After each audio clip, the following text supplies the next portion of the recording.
Fala pessoal, sejam muito bem-vindos aqui ao canal da SAM. Meu nome é Maurício Demétrio, estou aqui para falar para vocês hoje um pouco sobre a cirurgia ortognática minimamente invasiva. Se você tem interesse nos temas da cirurgia ortognática, já clica aqui embaixo no sininho, ativa as notificações, se inscreve aqui no canal e vem acompanhar que esse conteúdo aqui vai ser bem interessante aí para vocês. Então, como eu falei antes, sou cirurgião bucomaxilofacial, sou radiologista, fiz meu fellow junto com o professor Soenen na Bélgica, onde nasceu basicamente essa filosofia da cirurgia minimamente invasiva. E hoje já trabalho com isso desde 2018, nós estamos hoje em 2024, né? Onde eu estou lançando esse vídeo, temos aí 6 anos, né, já de estrada dentro da cirurgia minimamente invasiva. Bom, hoje eu vou falar um pouco para vocês sobre a fase pré-operatória do paciente. O que vocês têm que fazer antes, né, da gente migrar para a cirurgia ortognática, antes do momento cirúrgico. E a primeira etapa mais importante de todas é a orientação do paciente. Falar com ele sobre a questão de cigarro, de fumo, bebida, orientar mesmo o paciente para que ele entre no mindset da cirurgia, tá? Isso é muito importante, ainda mais se você conseguir fazer o seu paciente participar de atividades físicas. Isso melhora muito a reação do organismo dele em relação ao processo inflamatório e a recuperação pós-operatória, tá?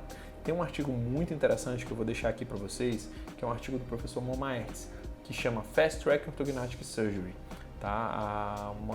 Uma revisão baseada em evidências. E esse artigo, ele tem separado, né, várias etapas que vale a leitura para você entender quanto tempo antes de suspender o cigarro, quanto tempo antes de suspender a bebida alcoólica e tudo isso que vai influenciar bastante no resultado do teu paciente. Fora a orientação, uma outra etapa que é bem crucial, né, para que você passe e coloque dentro da cabeça do seu paciente é sobre a dieta. Por que dieta? Dieta, não estou falando da dieta pós-cirúrgica, não. Essa eu sei que o paciente ele vai para uma dieta mais líquida e pastosa e ele vai ter restrições, mas restrições até mecânicas, que ele não vai conseguir ter força para morder um alimento, né? Mas eu falo da dieta pré-cirúrgica. Essa dieta, o que acontecia muitas das vezes no passado? O paciente ele ia para a cirurgia achando que ia ser o último dia dele, né? Então ele pegava a véspera do procedimento e comia tudo que não podia. Era fast food, comida muito rica em sódio, todos os tipos de comida que não eram relativamente saudáveis e causavam muita retenção líquida. Isso, por consequência, no dia seguinte, o paciente era submetido a uma cirurgia onde precisava, né, pegar o acesso venoso do paciente e entrava em ACL, que é o nosso, né, cloreto de sódio, nosso soro fisiológico, né, ou Ringer, ou o que cada um de vocês usa, não é irrelevante. Mas o paciente ele era muito hidratado naquele momento no âmbito venoso. Então o paciente já estava com retenção líquida e a gente insuflava mais líquido para dentro dele. Então isso o paciente acabava tendo um edema pós-operatório mais importante. Então o que a gente faz hoje? A gente encaminha o paciente para uma nutricionista que acompanha com a nossa equipe e nessa etapa é crucial que o paciente ele cumpra pelo menos 1 ou 2 semanas aí de dieta pré-operatória para que ele vá para o procedimento e a gente consiga conter melhor o edema pós-operatório do paciente, tá? Então a nossa dieta ela vai ser mais rica em alimentos que tenham potássio, mais pobre em alimentos que tenham sódio, tá? Para tentar realmente reduzir esse acúmulo de sódio no organismo e a retenção líquida do paciente. Esse artigo é um artigo que foi publicado em 2014, que é uma análise prospectiva volumétrica, né, que foi realizada comparando, né, o edema pós-operatório de pacientes submetidos à cirurgia ortognática antes e depois, né? E o que eles perceberam? Que quanto maior era o índice de massa corpórea do paciente, né, o IMC, né, maior era o edema. Isso pode ou não estar relacionado à dieta, à retenção líquida, né? Fica o questionamento. Acho que talvez precisem de estudos mais direcionados, mas levanta a dúvida e vai muito de encontro a essa filosofia que a gente costuma trabalhar. Então acho que vale a leitura, deixo aqui o artigo caso vocês tenham interesse.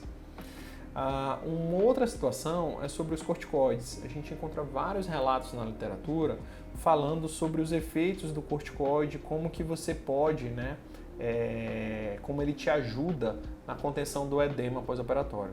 Então esse é um estudo que foi um estudo clínico randomizado de um grupo da Suécia, tá? Onde eles pegaram 37 pacientes e separaram em 3 grupos diferentes com diferentes aplicações de corticoide para cada um deles e um grupo controle. O que a gente vê no estudo? Que o maior efeito que acontece na contenção do edema foi nos pacientes, no grupo de pacientes que teve, né, a utilização do corticoide desde um dia antes do procedimento. Então hoje a gente mantém a utilização desse corticoide já prévio. Um dia antes o paciente ele já inicia os comprimidos, tá? E na hora da cirurgia a gente faz uma dose de ataque para tentar realmente, né, fazer com que o corticoide ele impeça o desenvolvimento dessa cascata inflamatória, tá? Uma outra coisa muito relevante é que a gente também utiliza isso para a parte dos lábios, tá? Para evitar que os lábios tenham, né, um inchaço maior. A gente faz isso com uma pomadinha lá na hora da cirurgia para lubrificar os lábios, tá? A gente usa uma pomada à base de corticoide, que é bem interessante. Uma outra coisa muito relevante para vocês prepararem o seu paciente para a tua cirurgia ortognática é levar em consideração a utilização de vasoconstrictor nasal antes, tá? Isso é uma coisa que é muito interessante, eu aprendi isso no meu fellow. O paciente ele começa utilizando o vasoconstrictor nasal um dia antes, um Afrin, oxametazolina, como vocês quiserem. Isso faz com que a mucosa nasal, você cause uma vasoconstricção temporária lá e o calibre dos vasos fique ligeiramente menor durante o momento cirúrgico. E isso diminui o sangramento intraoperatório da tua maxila. Se a cirurgia envolver a cirurgia maxilar, vai ser mais tranquilo para o teu anestesista intubar e o teu controle de sangramento ele vai ser importante. Tá? Então, uma coisa para vocês levarem em consideração. Para os pacientes mais nervosos, a gente pode colocar na mesa também, como forma de atendimento, a benzodiazepínico. Tá? Ele também é uma forma da gente conseguir controlar um pouco a pressão arterial do paciente e, com certeza, né, vai fazer jus a um controle melhor do teu procedimento cirúrgico, controle de sangramento, controle de edema pós-operatório. Outra coisa bem relevante, que eu acredito que seja realidade para todos nós, é a utilização do planejamento cirúrgico virtual. Você saber já como vai ser a tua cirurgia, os movimentos que você vai performar e tudo que vai acontecer antes do momento cirúrgico é extremamente importante. A localização do nervo, a altura de mandíbula, tudo isso leva com que você tenha uma previsibilidade maior do teu procedimento cirúrgico. Então, minha recomendação, estudem bem a tomografia pré-operatória do teu paciente antes de tu operar ele. Às vezes a gente vai muito pautado nos movimentos cirúrgicos e não dá tanta atenção ao exame em si. A gente vê o planejamento virtual, vê o que vai acontecer, mas não dá tanta atenção ao exame. E às vezes passa batido uma posição de nervo que você poderia ter controlado melhor, um sangramento extra que você teve ou coisa do tipo. Tá? Sobre um tema relativamente ainda polêmico, são as placas customizadas. Tá? Hoje, cada vez mais elas têm diminuído de tamanho e se tornado uma alternativa interessante. Mas esse tipo de placa customizada, como vocês olham nesses artigos aqui, que requer grande expansão ou grande descolamento dos ossos maxilares, eu não vejo elas com bons olhos. Vejo que você acaba trazendo muito mais malefício do que benefício. Porque com um guia cirúrgico impresso 3D, feito por um planejamento virtual, você consegue ter um bom controle do teu resultado pós-operatório, um bom controle de assertividade, desde que seja feito da maneira correta. As placas customizadas, elas levam isso para um outro nível de controle. Entretanto, ela não pode prejudicar a recuperação do teu paciente, que é o que acontece nessas que você precisa fazer um descolamento muito grande para colocar os guias de posicionamento dessas placas. Então isso tende a melhorar com o tempo, mas hoje ainda não acho que seja uma realidade tão grande aqui no Brasil. Tá?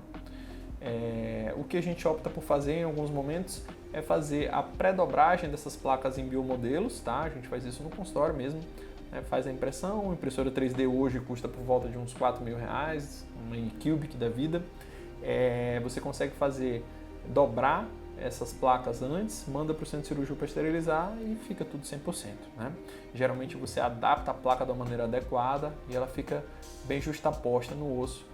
Isso, lógico, não descarta, né, a utilização do guia cirúrgico, mas complementa, certo? Então, essas são talvez as medidas mais importantes que você deva levar em consideração no pré-operatório do paciente. E, lógico, sempre conversar com ele, explicar o que vai acontecer, tranquilizar o teu paciente. O mindset nesse momento do pré-operatório é talvez o mais importante para que ele chegue com o psicológico controlado, a pressão controlada. E lógico, você vai exercer todos os cuidados possíveis para que você possa entregar o melhor resultado possível para ele. Tá? Isso é muito importante para que vocês tenham sucesso na cirurgia ortognática de vocês, principalmente se você for caminhar para o lado da cirurgia minimamente invasiva. Tá? Bom, meu nome é Maurício Demetrio, esse é mais um vídeo aqui para vocês e espero que vocês tenham gostado. Até a próxima!